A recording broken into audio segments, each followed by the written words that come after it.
Ciao, benvenuto. Hello there and welcome. Welcome to City Breaks Florence Extra, Episode 2. I'm Marion Jones. Welcome, especially if you're a new listener. It strikes me that if you are, you may find the title of the episode somewhat baffling, so let me explain. City Breaks is my podcast series, which aims to bring you all the history and culture that you'd look up for yourself if only you had the time before visiting a foreign city, or indeed, in some cases, a British city.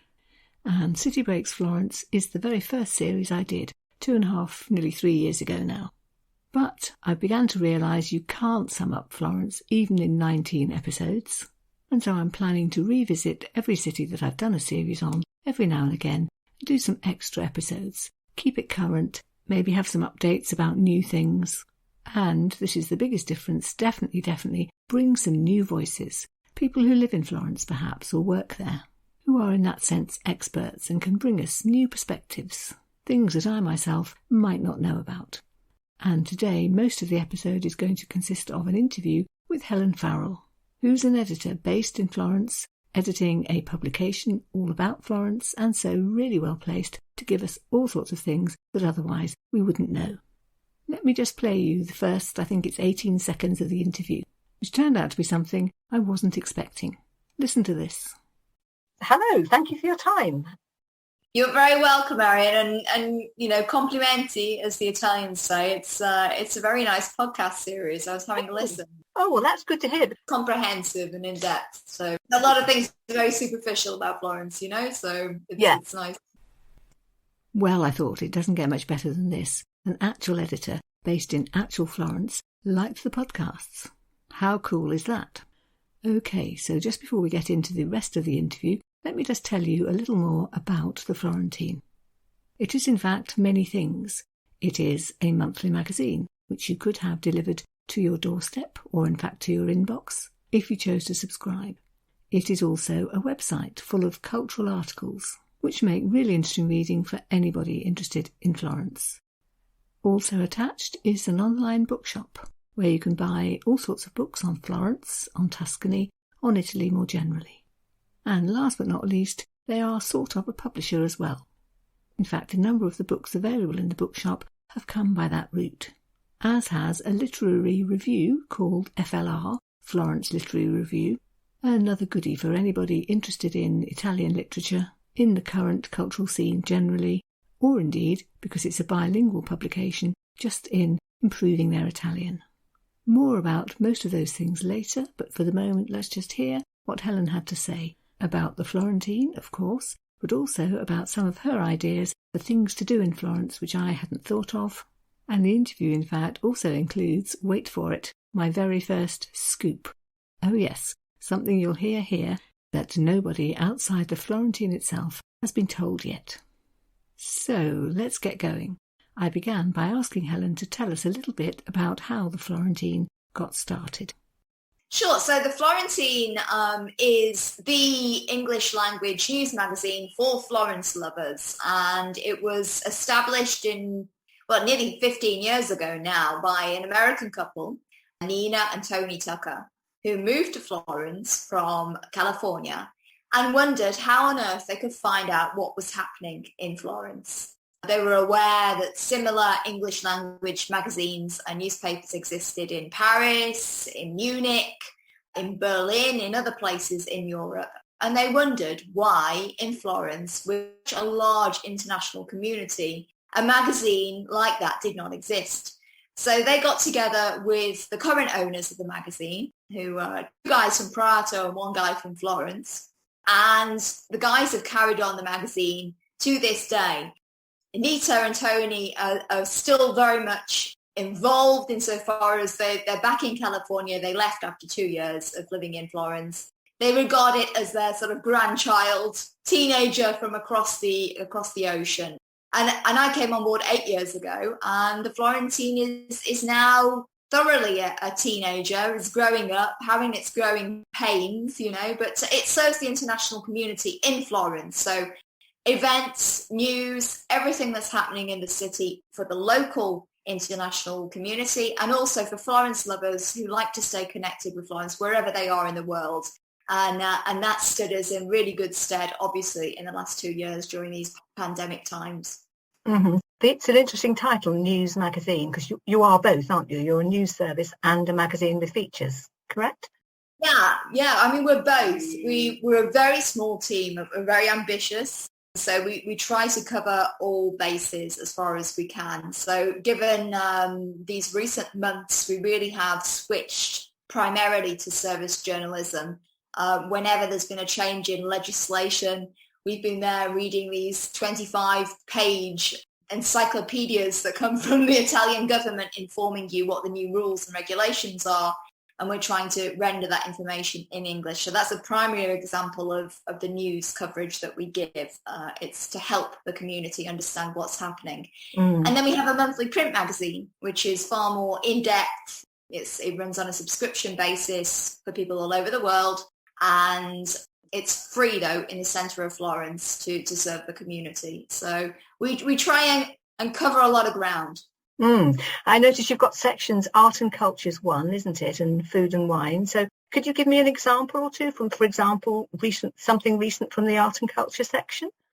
Yeah, I mean, at the moment, we're very into Dante. You know, the 700th anniversary of Dante Alighieri's death is coming up on the 14th of September.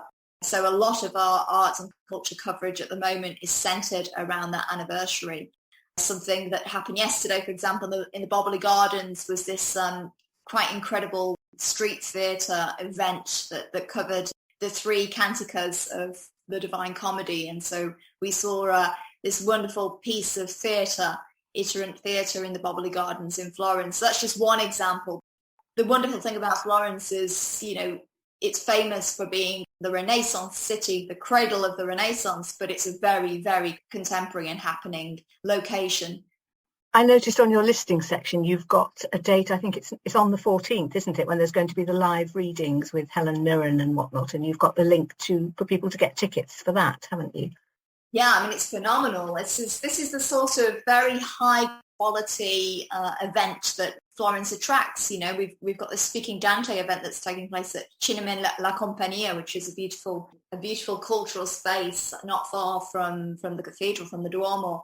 And there's a Milan-based theatre director who is involved in organising this event, which is going to see the likes of Helen Mirren and Ralph Fiennes and other individuals tuning in from wherever they are in the world and reading the cantos from Dante's Divine Comedy, as well as there actually being live performers on the stage in that space. So it's another very ambitious event that's coming from Florence, and it's wonderful that we can continue to attract that sort of level of performance to the city.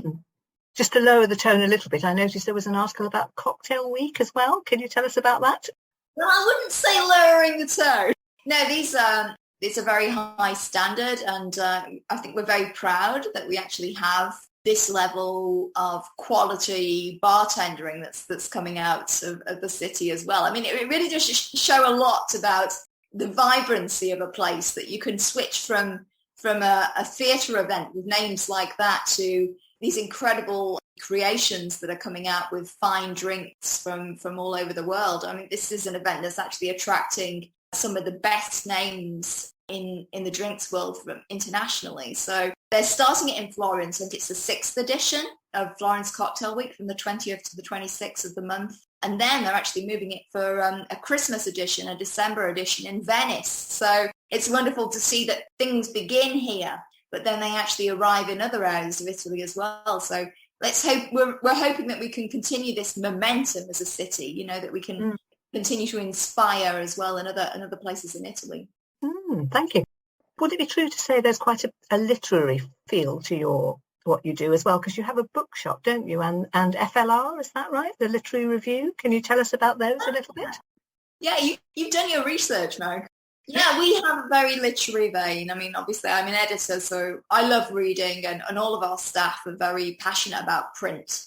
You know, nowadays there are many discussions about magazines, you know, stopping their print publications and continuing with a digital vein. But it's also true that 90% of advertising in magazines still comes from the print edition. So we maintain that. The FLR, the Florentine Literary Review, was a magazine a journal that we launched a few years ago. It's on a little bit of a break at the moment, although we're about to come out with an anthology. We haven't actually announced that anywhere, so there you go. You had a scoop.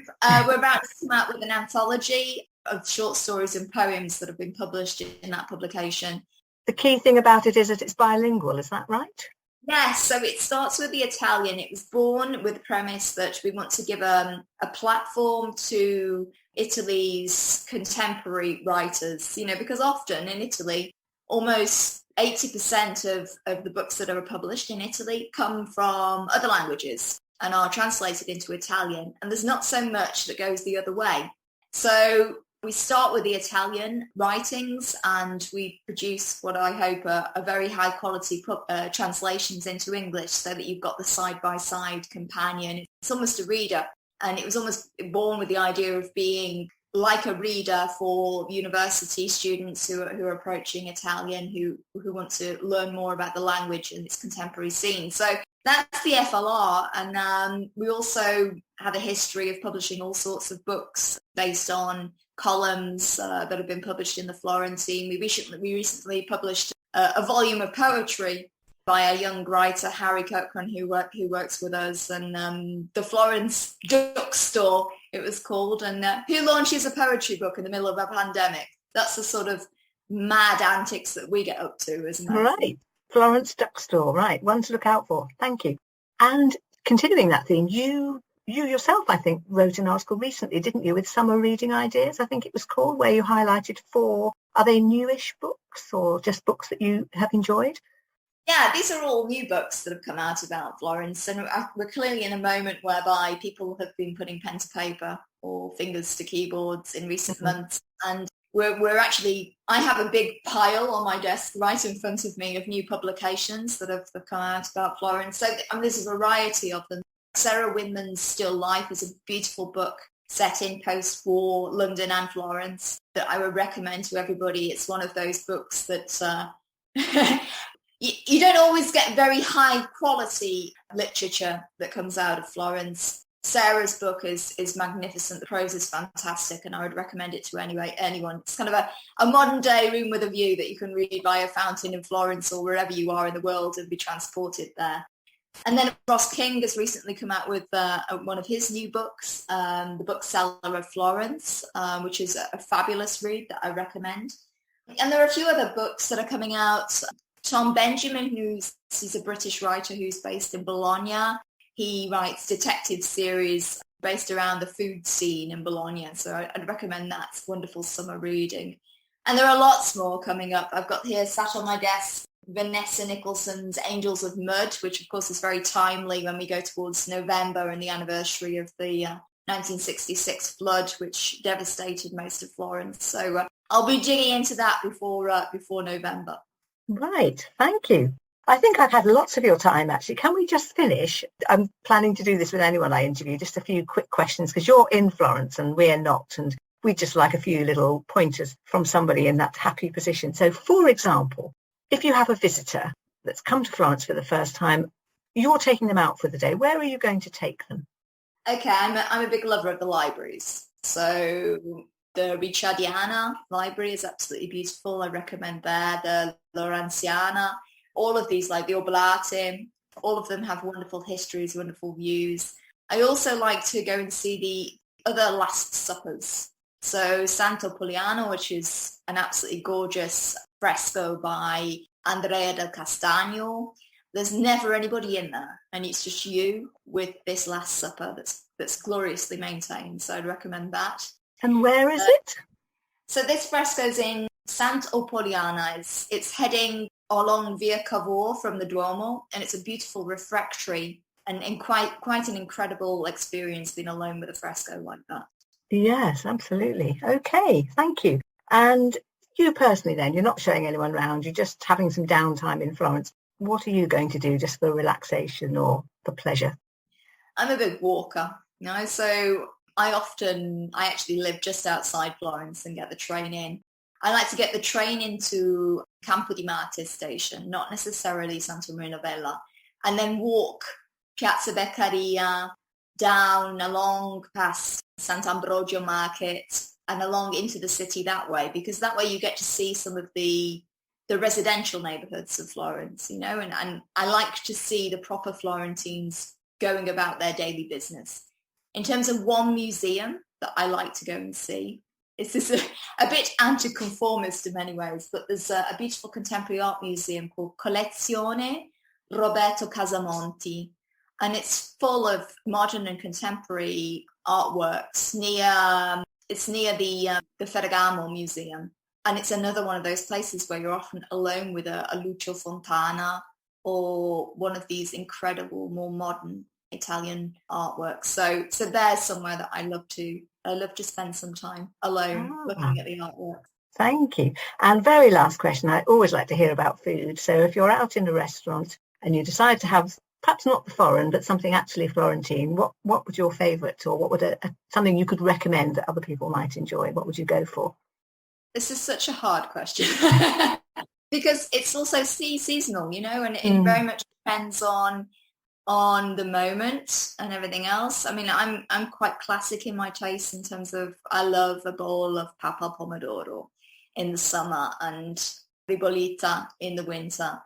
There are so many places where I like to eat out and have these, or even just a lampredotto with the tripes panino with a glass of rough red wine at times. It depends on your taste in that moment. And I think that's what's so fantastic about life in Tuscany is that you never stop learning about new takes on old recipes, because we have this incredible food culture, but it doesn't stay still either. Chefs are always tweaking old recipes. So that's something that I love, going and tasting old recipes in new hands. Mm-hmm. Lots of meals out required there. I shall have to come and do some research, I think. Right, let's just finish by making sure I will put this in the show notes at the end so people will have it to refer to. But do you want to just give me the Florentine website address so people can do their own research? Sure, it's www.theflorentine.net. That's the Italian. www.theflorentine.net. And subscriptions can be found /subscription. So that covers all bases. We're also on Instagram, Twitter, Facebook, LinkedIn, and people can also sign up to our weekly newsletter, and that's on the website as well. Well, I hope you enjoyed that as much as I did. So many things to unpack. And I thought, in fact, I might follow up by just doing exactly that. And I'd like to begin by talking a little bit more about the 5 books which Helen recommended. If you are a regular listener to City Breaks, you will know that one of the things I like to do is recommend books, often novels, but non-fiction too, which somehow deepen your understanding of the city that we're talking about. So I thought I'd run through these 5 ideas. First was Still Life by Sarah Winman. That's a novel, begins in Tuscany in 1944. The Allied troops are advancing, bombs are still falling, and a young English soldier finds himself in the wine cellar of a deserted villa, where he meets, quite by chance, an art historian who's come to Italy to try and salvage paintings from the ruins, but also, in fact, in a bid to stir up some long-forgotten memories from her own life. You probably recall Helen stressing how well she thought this book was written, and this was also stressed in the written review, where the entire novel was summed up as being, quote, a richly drawn celebration of beauty and love in all its forms. Another book which Helen recommended, The Bookseller of Florence by Ross King, is a completely different thing. It's a biography, the true story of one Vespasiano da Bisticci, who was a bookshop owner in 15th century Florence, more or less forgotten today, but very well known in his own time, because the books that he sold were handmade works of art really, copied by talented scribes and illustrated by the finest miniaturists working in Florence at the time, and as you know, that's quite saying something. So the book is about him and about all the people who used to gather in his shop, the manuscript hunters, the scribes and the scholars, and about the discussions they were having in those very exciting Renaissance times. And the review in this case sums up the book as being, quote, a thrilling chronicle of intellectual ferment set against dramatic political and religious turmoil.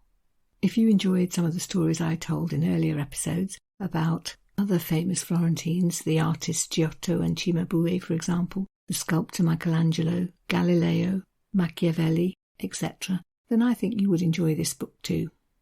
And then the third book that Helen mentioned was something completely different again, a detective novel called The Hunting Season by Tom Benjamin, which opens in truffle season in the hills around Bologna, because the hunt is on for the legendary Boscuri White, which is, I did not know this, the most precious truffle in the whole of Italian gastronomy. But things soon start to go wrong. An American super taster, truffle hunter, goes missing, and so a detective is called. One Daniel Lester from England, in fact. And the story unfolds from there. A classic detective novel, really, with a North Italian background, but with a relevance to current issues too. For example, the immigrant kitchen staff working at Food City. So generally then a book that's going to take you into the northern Italy of today in an enjoyable way. Helen mentioned that next on her reading list is Angels of Mud by Vanessa Nicolson. It's a debut novel. It's based on something very real, namely the floods in 1966, which you'll know quite a lot about if you've already listened to, I think it was episode 5 of the original series. But if not, to summarise, the River Arno burst its banks, 2/3 of the city was submerged, over 100 people drowned, and thousands of priceless artworks and precious books were ruined. It was covered, of course, in all the news bulletins of the day, but so was a follow-up story, that of the many, many hundreds of people, many of them young people, who rushed to Florence from all over the world to help, forming queues to pass rescued books along lines to the restorers who were going to see what they could do, and all because they felt that what had been lost was just too precious to let go if it could possibly be helped. These people were known as the, I hope I'm going to pronounce this correctly, the Angeli del Fango, which means Angels of Mud. And Vanessa Nicholson's story is set against that backdrop, and she draws on her own Anglo-Italian background. In fact, I think it's an Anglo-Florentine background. So again, you're going to learn lots about the city from that. Just for a tiny flavour, here are a couple of sentences from it. Quote, "The Duomo was like a large terracotta umbrella. It gave a focus like the point of a painting from which the eye can move around, but to which it constantly returns." I don't know about you, but I'm just picturing the Duomo as I hear those words. And the last book which Helen mentioned is the one with the very intriguing title, The Florence Duck Store. It consists of 23 poems inspired by Italy. Some of them have already been published in the Florentine, and the explanation given in the online review includes the fact that these poems were written in Florence, about Florence, or around Florence. Intriguing also is, as Helen said, the idea of publishing a poetry collection in a pandemic. And I was also drawn to the opening lines about the author, again from the online review. Quote, "Having found himself in Florence suspiciously often, Harry Cochrane decided to settle as an Anglo-Florentine in 2018. You just know you're going to learn stuff about Florence from him, don't you? So much then for the books. This might be a good time to mention again the Florentine Review, the FLR, which you can buy on the website, just to stress the two aspects about it, which I think City Breaks listeners might find most interesting. First is, it's a good chance to catch up with some current Italian literature, something not easy to do in English bookshops. I think each edition features something like half a dozen short stories, chosen for their literary worth. But I do also think that if you're learning Italian and have already got some way into it and looking for what you can do next, this is an excellent idea. A dual language text, so accessible if you haven't got all that far with Italian yet, but also really of use to people whose Italian is pretty fluent, but who might just find themselves occasionally wanting to check the translation of a particular phrase or sentence. I did also want to just mention one or two other things from the website itself, articles that were published there, just to underline the idea that really if you're interested in Florence, or in Italy more generally, there's a wealth of stuff there that you can have a browse through, even if you haven't yet subscribed to the magazine. Currently, I'm talking in September 2021, things to be found in the art and culture section include something about the Dante 24-hour live reading that's just about to happen for Dante's 700th anniversary, another piece about the reopening of the secret corridors in the Palazzo Vecchio. Episode 11 of the original City Break series on Florence was all about the Palazzo Vecchio, but I don't think I mentioned or indeed even knew anything about the secret corridors, so I made a beeline to read that piece. And then there was another piece about one Francesco Carletti, a 16th century Florentine billed as, quote, Italy's first global travelling salesman. And there's a wonderful piece about all the adventures he had. In, for example, February 1595, when they arrived in, quote, Nombre de Dios on the insect-infested coast of Panama. From there they continued overland by mule train and native craft to the rich city of Los Reyes, now Lima in Peru, where they sold their merchandise in exchange for silver ingots. Fascinating. You'll never guess half the things he also got up to. Let me add just one more, the fact that he discovered cocoa somewhere on his travels and brought it back to Tuscany, where it had never before been seen. Then there's a completely different section, the food and wine section, with articles like, for instance, one on favourite pizza places in Florence, another on natural wine bars in Florence, and a piece which I really took to called A Very Early Morning at Pasticceria Bonamici. I do hope I've pronounced that correctly. And it's a write-up by a journalist who went to a bakery and wrote up all the things learnt and seen during the day. It starts like this, quote, The day starts at 3:30 a.m. for the first roster of pastry chefs at Pasticceria Bonamici, one of Florence's best-loved artisanal bakeries. The first job is to turn on the oven and bake brioche, which had been proving overnight. The next shift come in at 4 a.m, and then the team take it in turns to deliver the morning's pastries to bars and cafes across Florence. Cremini, or custard-filled cornetti pastries, deep-fried fritelle sprinkled with sugar, and larger bombolone donuts. Meanwhile, it's time to knead the short crust and get on with preparing the day's cakes and biscotti, all before the bakery opens its doors to the public at 7 a.m. And there's lots more to follow about things that happened for the rest of the day. I challenge you to read that and not, one, almost think you're in Florence, and two, start imagining a wonderful array of Italian baked goodies floating past your eyes. Okay, so I hope I've given you a really useful insight into the Florentine and all it has to offer. There are lots of different ways for you to engage, be it browsing the website, signing up for the weekly newsletter, which is free, buying yourself a little treat from the online bookstore, or, of course, subscribing. And there will be a link in the show notes to remind you how to do that. I would like to thank Helen Farrell very much for the time that she spent being quizzed by me and giving us such thoughtful answers. Next week, I have another guest to introduce to you, namely Andrea Giordani from Feel Florence, which is Florence's official tourist website. In the first of 2 episodes, he's going to talk all about Florence, particularly Florence in Dante's time, and about some of the many, many events which have been put on this year in Florence to mark the 700th anniversary of the death of Italy's best-known writer, their Shakespeare really, Dante, author of the Divine Comedy.